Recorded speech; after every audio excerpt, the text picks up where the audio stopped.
सीमा और सचिन के प्रेम कहानी से तो आप वाकिफ ही हैं। हर कोई जानता है कि क्या प्रेम कहानी है, कि कैसे एक महिला पाकिस्तान से दुबई पहुंची, दुबई से नेपाल और नेपाल से भारत आई। लेकिन अब इस मामले में एंट्री हुई है ऑल इंडिया मजलिस-ए-इत्तेहादुल मुस्लिमीन के नेता असदुद्दीन ओवैसी की। उन्होंने इस पूरी प्रेम कहानी को सवालों के घेरे में लाकर खड़ा कर दिया है। उन्होंने होम मिनिस्ट्री से सवाल पूछा है, उन्होंने भारतीय व्यवस्था से सवाल पूछा है कि क्या हमारी सीमाएं इतनी गैर महफूज हैं कि कोई भी देश में घुस सकता है। उन्होंने सवाल किया है कि एक तरफ धर्मांतरण की बात करते हो, लव जिहाद की बात करते हो, दूसरी ओर पाकिस्तान से आई महिला के धर्मांतरण पर तालियां बजाते हो, उसका स्वागत करते हो, उन्हें गिफ्ट पहुंचाते हो। ये सारे सवाल पूछे हैं असदुद्दीन ओवैसी ने। एक बार सुनिए जरा। सर, सीमा गुलाम हैदर के बारे में आप क्या कहना चाहेंगे, जो पाकिस्तान से हिंदुस्तान आई है बगैर वीजा के, बगैर परमिशन के? जांच एजेंसियों की सिक्योरिटी के बारे में आप क्या कहेंगे सर? वो आ गई यहाँ पर? जी हाँ सर। आकर क्या कर रही है यहाँ पर? शादी कर ली है सर यहाँ पर। किससे शादी करी? सचिन से। सचिन से। अच्छा, उसने अपना धर्म बदला? धर्म बदला, बच्चों के साथ यहाँ आई है बगैर पासपोर्ट के। अच्छा। और यहाँ इंडिया में आई है और नोएडा में। जी अच्छा, अभी साथ रह रहे वो? जी हाँ सर। उनके साथ रह रहे? जी साथ रह रहे बिल्कुल? जी, पूरी मीडिया में चल रहा है सर। अभी इसको बताइए क्या हो रहा है। फिर रिलीजियस कन्वर्शन लॉ बना दिया आपने। ये लव जिहाद नहीं हुआ? नहीं मालूम मेरे को, ये नहीं हुआ क्या? तो वो पाकिस्तान से कैसे आ गई यहाँ पे इंडिया में? नेपाल के जरिए आई सर। नेपाल के जरिए सर। अरे भैया, ये बीएसएफ को बोलिए, अमित शाह को बोलना चाहिए, ऐसा कैसे बॉर्डर क्रॉस करके आ गए? सर, उसको रॉ एजेंट कहा जा रहा है पाकिस्तान का। यहाँ की मीडिया में चल रहा है रॉ एजेंट कहा जा रहा है पाकिस्तान। वो रॉ एजेंट है? जी। 3 बच्चों के साथ रॉ एजेंट है? जी। अरे वाह, अरे पिक्चर बननी चाहिए, फिर तो हिट हो जाएगी ये तो। नहीं मालूम, 3 बच्चों के साथ। अच्छा, वो वहाँ पाकिस्तान में शादी करके 3 बच्चे पैदा करके रॉ एजेंट बन के यहाँ आ गई। अच्छा, वो शौहर को छोड़ी नहीं छोड़ी वो पहले वाले को? नहीं, अब वो तो शौहर नहीं छोड़े सर। हाँ। नहीं छोड़े?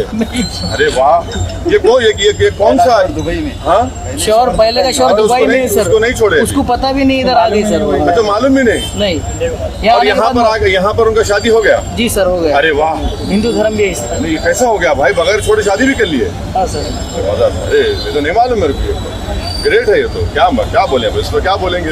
ये तो अब वकील साहब आप बोलो, उसको कानून आप ऐसे जानते हैं। आप काला कोट पहने सर, मैं तो नहीं पहने, को नहीं मालूम। वो पाकिस्तान की है, शादीशुदा है, 3 बच्चे हैं, और आप बोल रहे रॉ की एजेंट है, अपने हस्बैंड को नहीं छोड़ी पहले, और नेपाल से एंटर हो गई और किसी के साथ यहाँ पर शादी भी कर ली?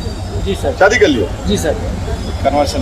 तो ये कौन सा कानून में शादी हुआ है कि हस्बैंड एक हैरत में शादी हो गई, फिर यूसीसी की बात बीजेपी करती? क्या बात है। देखिए बाप, ये पूछ रहे हैं असदुद्दीन ओवैसी, लेकिन अफसोस ये कि ये पूछना चाहिए था हमारी मीडिया को, हमारे मीडिया के उन राष्ट्रवादी एंकरों को जो सुबह से लेकर शाम तक राष्ट्रवाद की बड़ी बड़ी बातें करते हैं, देशभक्ति की बातें करते हैं और घुसपैठ पर भाषण देते हैं। बीजेपी के तो कई ऐसे नेता हैं जो सुबह शाम आए दिन घुसपैठ पर बात करते हैं, लेकिन इस घुसपैठ पर बात करने के लिए तैयार नहीं है।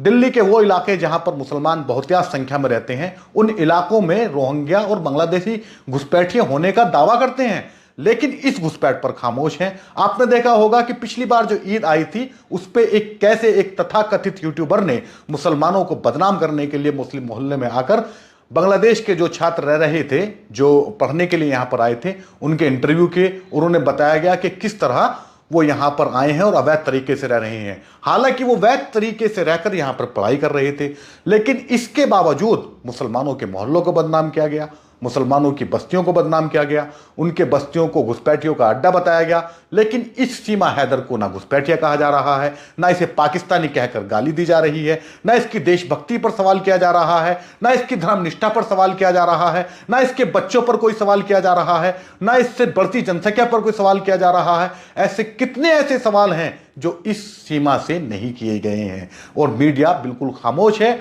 उसे बता रहा है कि यह गदर फिल्म से प्रेरित एक प्रेम कहानी है और प्रेम तो अंधा होता है, सरहदें नहीं देखता, जाति नहीं देखता, धर्म नहीं देखता, मजहब नहीं देखता, उम्र नहीं देखता। ये सारी बातें कही जा रही हैं, लेकिन सवाल जो अहम जो ओवैसी ने उठाए हैं, उन सवालों को कोई नहीं उठा रहा।